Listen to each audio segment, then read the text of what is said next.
¿Cómo están mis hermanos en Cristo? Bienvenidos a Escuche la Biblia Diaria. Hoy es el 20 de febrero.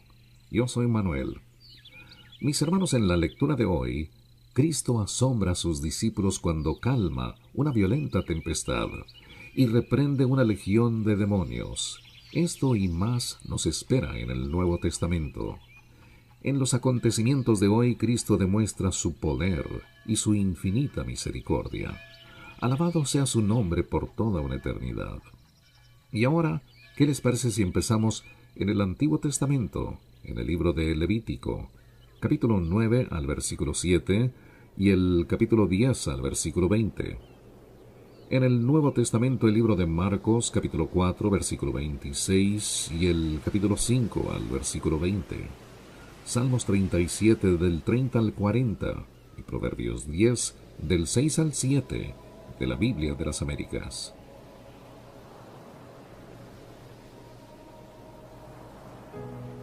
Entonces Moisés dijo a Aarón: acércate al altar y presenta tu ofrenda por el pecado y tu holocausto, para que hagas expiación por ti mismo y por el pueblo.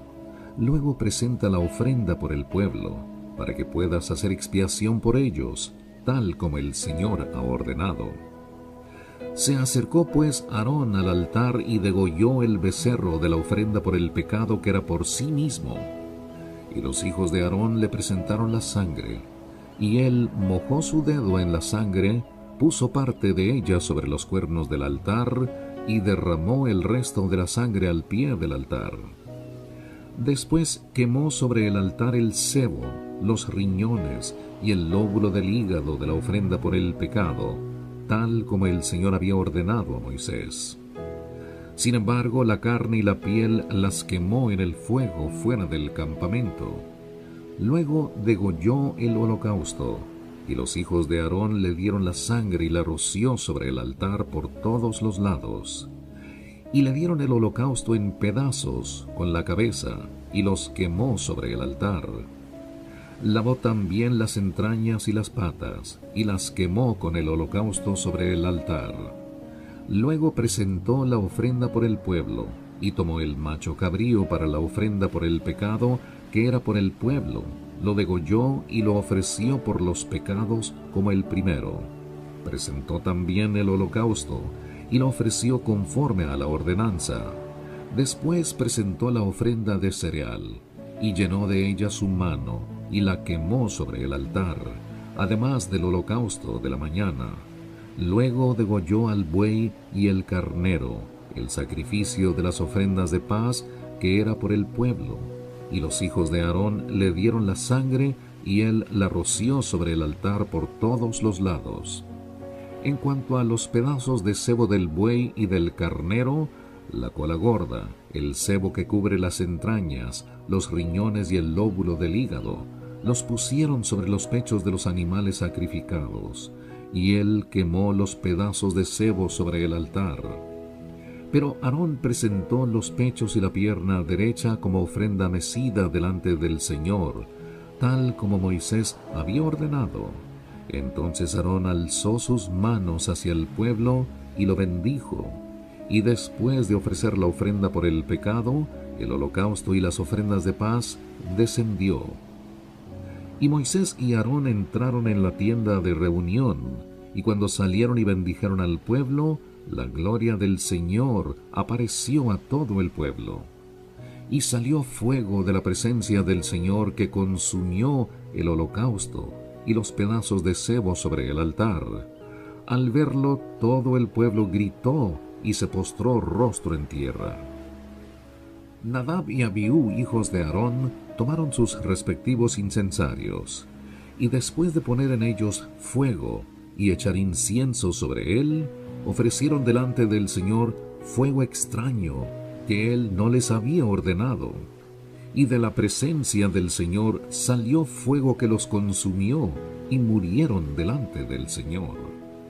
Entonces Moisés dijo a Aarón: esto es lo que el Señor habló diciendo: como santo seré tratado por todos los que se acerquen a mí, y en presencia de todo el pueblo seré honrado.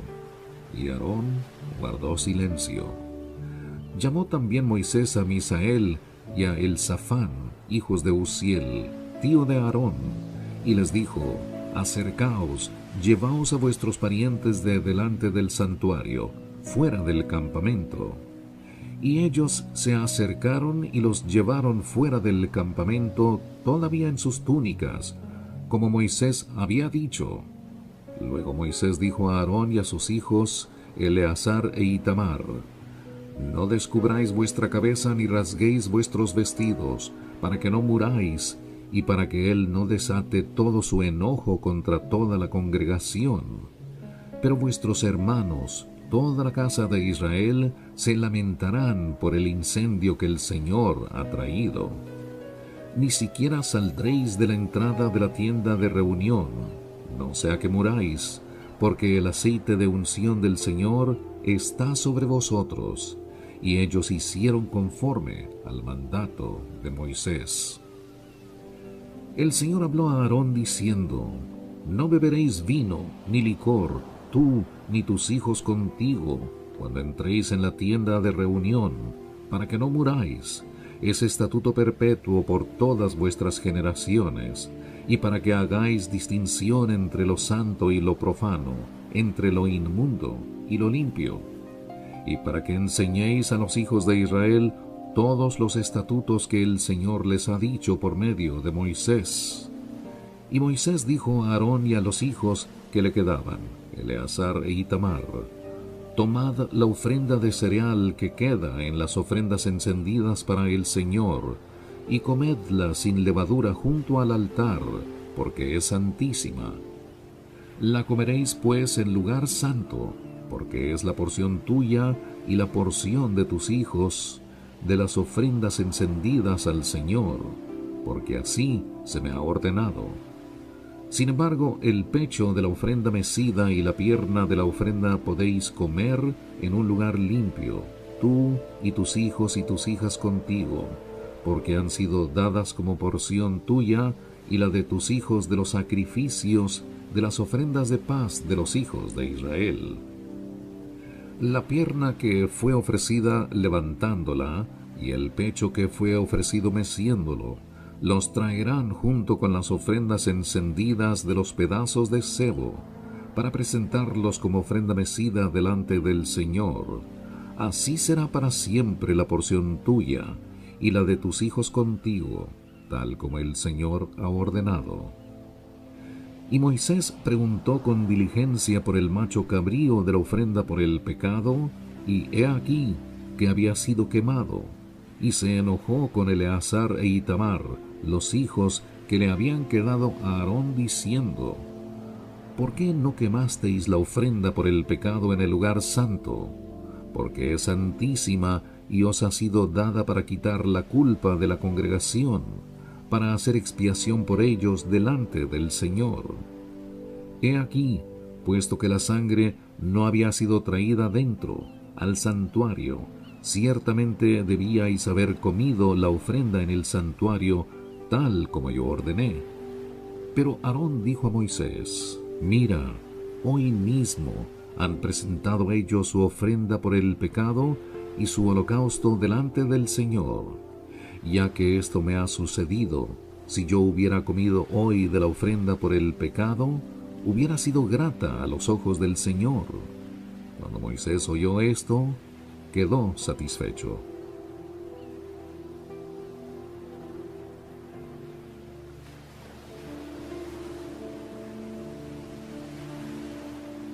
En el Nuevo Testamento, el libro de Marcos, capítulo 4, al versículo 26, y el capítulo 5, al versículo 20.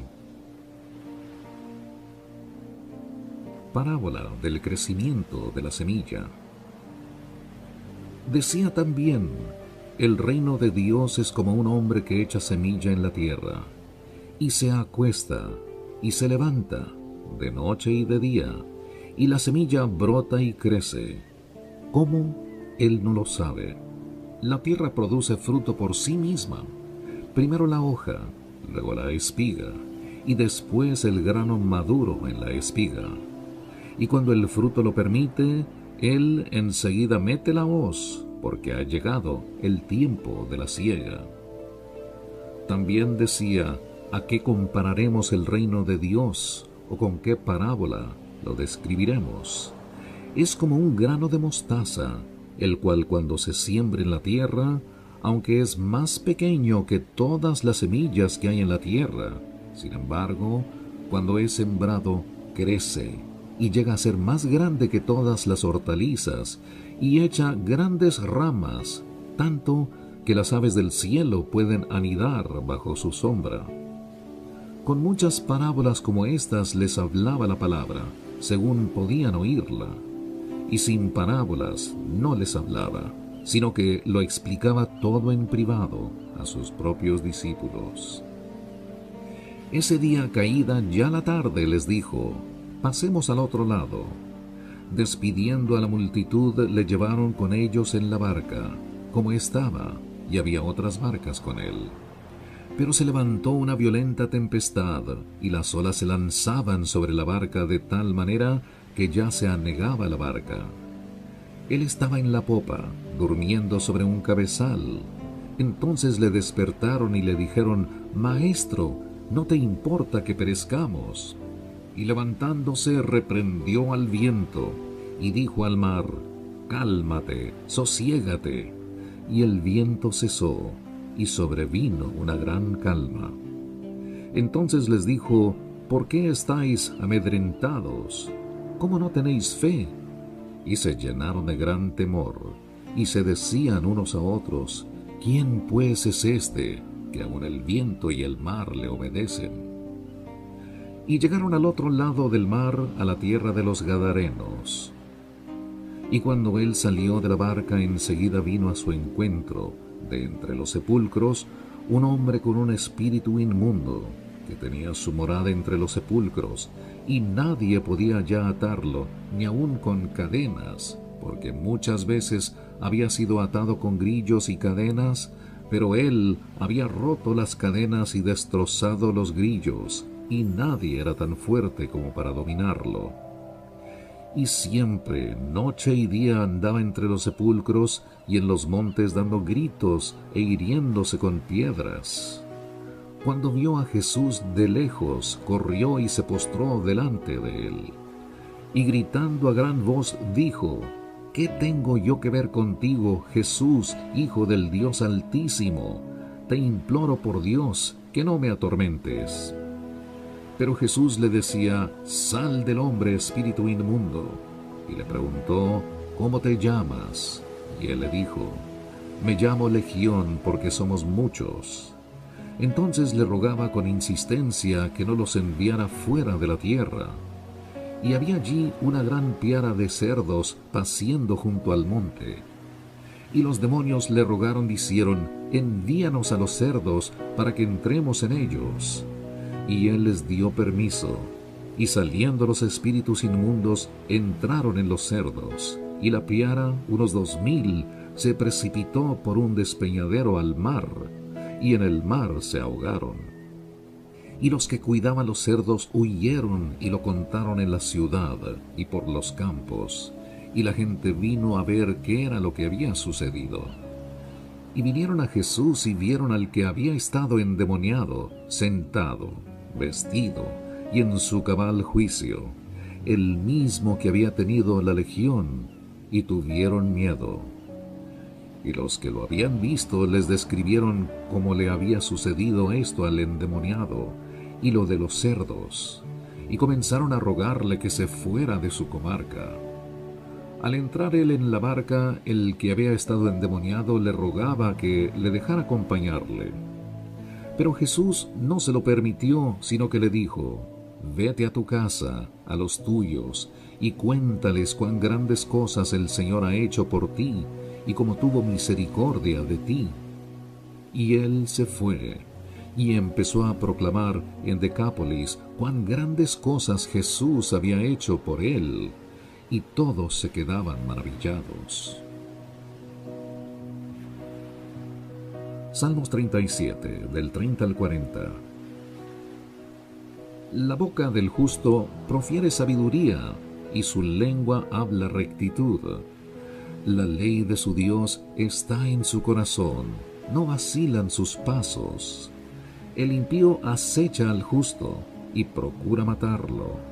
El Señor no dejará al justo en sus manos, ni permitirá que lo condenen cuando sea juzgado.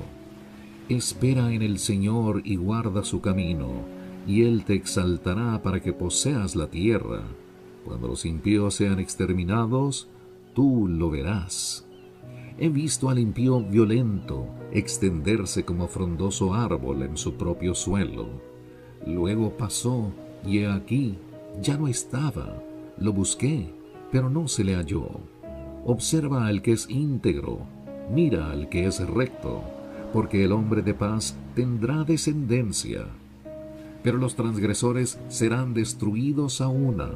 La posteridad de los impíos será exterminada. Mas la salvación de los justos viene del Señor. Él es su fortaleza en el tiempo de la angustia. El Señor los ayuda y los libra de los impíos y los salva, porque en Él se refugian. Proverbios 10 del 6 al 7. Hay bendiciones sobre la cabeza del justo, pero la boca de los impíos oculta violencia. La memoria del justo es bendita, pero el nombre del impío se pudrirá. Mis hermanos, Cristo compara el reino de Dios como un grano de mostaza, que aun siendo una semilla muy pequeña, produce un árbol frondoso. La gloria de Dios será manifestada de tal forma que su magnitud nos dejará asombrados y mucho más hermosa que el alcance de nuestra imaginación. Oremos al Señor para que por su gracia alcancemos su gloria. Les habló Manuel. Le invito para que me acompañe mañana, Dios mediante, para escuchar la bendita palabra de Dios. Gracias y que Dios le bendiga.